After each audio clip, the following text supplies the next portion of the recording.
Naku po. Eto tingnan po ninyo, si Bongbong Marcos, nabidyohan, ha, nabidyohan kasama pa si Recto, sumisinghot. Oo. Aalisin ko na lang yung sound kasi may copyright. Nakita ko lang 'to, pambihira, oh. Oh, sige panoorin niyo,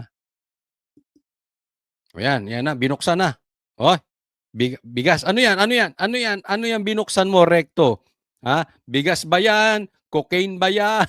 O marijuana ba? Hindi, basta ano ba yan binubuksan mo? Oh, naku, uy, isinare pa kay Vilma Santos. Ay, sininghot din. Naku, nagsinghutan na sila. Pambihira, alam niyo na siguro, ano yun, Coach Oli bigas 'yan, 'di ba? Ikaw naman 'no, nagpe-fake news ka. Kung bigas ba't mo aamuyin? 'Di ba tinitingnan mo 'yan, Oh, tsaka instinct 'yun, instinct daw 'yun. Nung mga nagdodroga lahat sinisinghot. Kasi 'pag nakakita ng kulay puti, 'yun, hindi niyo napansin baka may pumasok sa ilong, hindi, 'di ba? Kaya ako, hindi na ako magugulat, baka sa susunod na araw o susunod na buwan, eto si Recto umuwi na rin. Oo. O kaya si Vilma Santos, baka sa darating na mga araw o buwan, naku ngiwi na rin. Naku na, ang lakas ng impluwensiya ni Bongbong Marcos, sumi so, ano pa kaya ang pinagsisisinghot nito? Siguro sa bahay 'pag nakakita ng alikabok 'yan pupunasan ni Bongbong Marcos tapos aamoy. Pambihira 'no? Oo, siguro pati yung, maglalagay siya ng asin, yung sa pag-ulam niya, aamuyin niya muna tapos sisinghatin niya, "Ay panalo, high grade, high grade." Ganyan po ang galawan ni Bongbong Marcos. Eto tingnan niyo 'tong isa.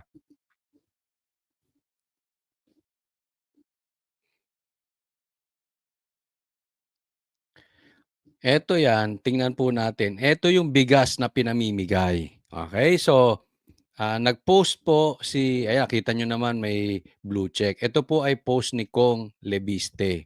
Anong sabi niya? Bakit may logo pa ng Office of the Executive Secretary sa 10 kilograms na BBM bigas? Si ES Recto ba ang sumagot ng gastos? Pambihira 'no? Ang eepal nitong mga 'to. Recto, ni hindi mo mabawasan ang VAT pero sinasayang mo diyan. Oh, sa printout kasi ₱50 daw 'yan kada isa. Tingnan niyo, sabi niya ₱50 daw kada sako ang dagdag gastos sa printing ng logo na galing sa pera ng bayan. Siyempre may gastos na yung bigas, okey lang 'yan binamigay. Pero siyempre may gastos din yung sako, okey din 'yan mapupunta sa kanila. Pero yung printing, sa printing lang daw kada sako may dagdag na ₱50. Kung 'yan ibinigay mo na lang, ibinawas niyo na lang sa VAT, nakapaggasolina sila, mas malayo ang mararating. Yan ang sinasabi natin, Iilan lang matutulungan niyang pang-aayu-ayuda ninyo, bigay ng bigas, 'di ba? Isipin mo, family of 5, yan pang medyo mahihirap ang dami nila, family of 5 and 7. Baka yang 10 kilo na yan, isang linggo lang yan. Baka hindi lang umabot pa. So, yung mga natitirang araw, gutom na naman sila. Pero kung yung pera ay ibinabawas ninyo sa VAT, sa bawas sa gasolina, maraming makakabiyahe, mura ang bilihin. Kaya lang kasi gusto nyo may ganito. Una, bakit? Para makaepal kayo. Pangalawa, para ang sabi nga diyan may kickback pa yang mga yan, 'di ba, sa mga ayu-ayuda, not specifically sa ganyan, dito sa bigas na 'to. Pero posible may kickback yan. 'Di ba? Mapapansin ba ni Bongbong Marcos na lahat 'yan? Kikita rin sila diyan, eh. Ang daming komisyoner niyan. May komisyoner yung bumili, may komisyoner yung pangalawa doon sa mataas, yung pangatlo sa mataas, yung pang-apat sa mataas, at kung ano-ano pang posisyon. Si Recto pa, maybe. Nangomisyon din, hindi natin alam, 'di ba? Oh, kasi tingnan ninyo, eto malupit, ha? Ginagamit ito sa pamumulitika. Oh, anong sinabi ni Lebiste rito? 84 na barangay, hindi daw, di umano, nabigyan ng 200,000. Yan ang sabi, eh, 'di ba? Pero kanina binalita 100,000 lang daw kada barangay. Pero ang binanggit ni Lebiste, 200,000 daw kada barangay ang pangako ni Bongbong Marcos sa Batangas. Ang masama, 84 na barangay hindi nabigyan sa Batangas. Bakit? Kasi nagtatampo raw si Vilma doon sa ibang barangay na yon. 'Di ba ang kapal ng mukha?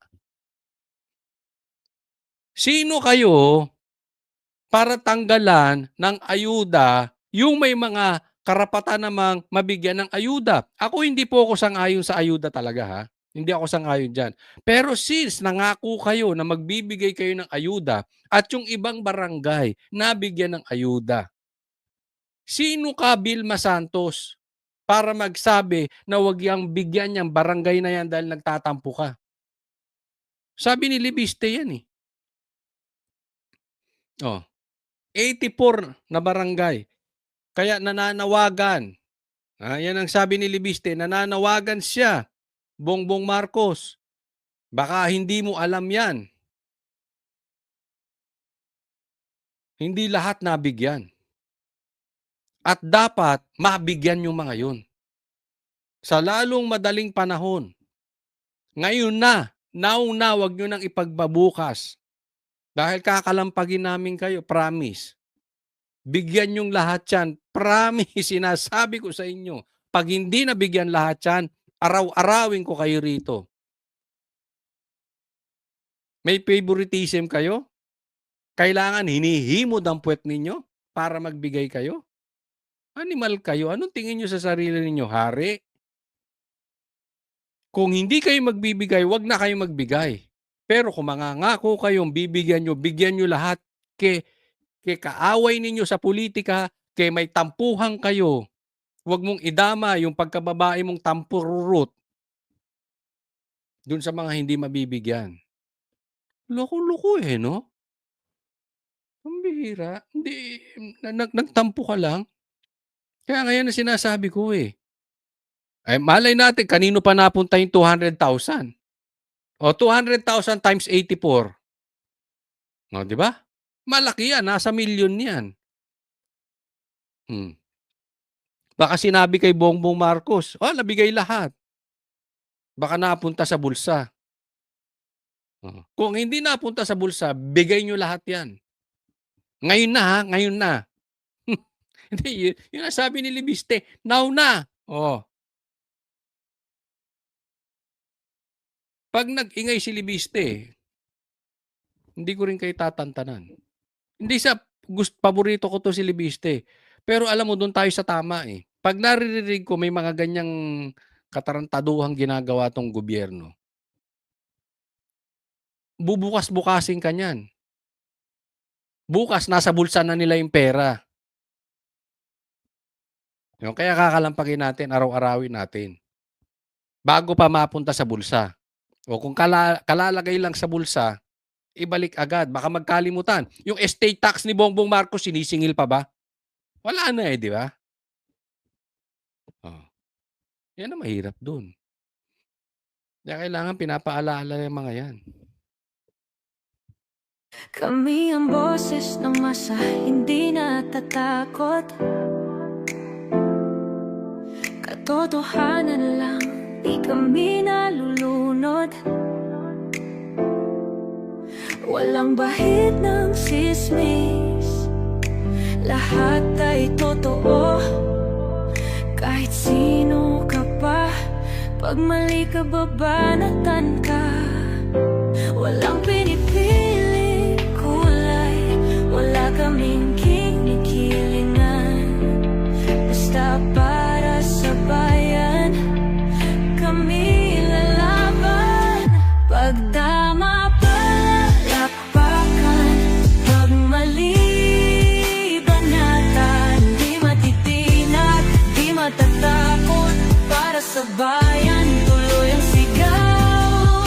Sa harap ng kamera, walang halong takot.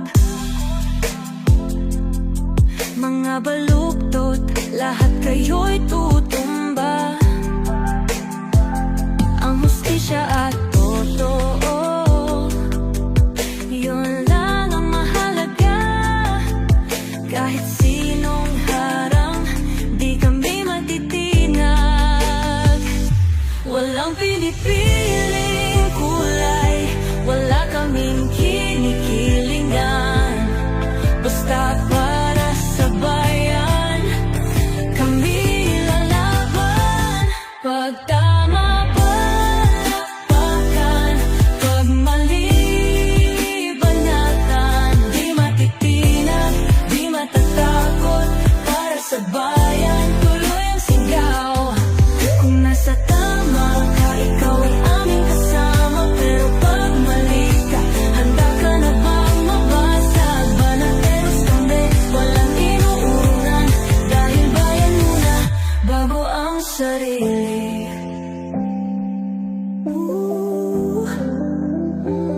Bago ang sarili.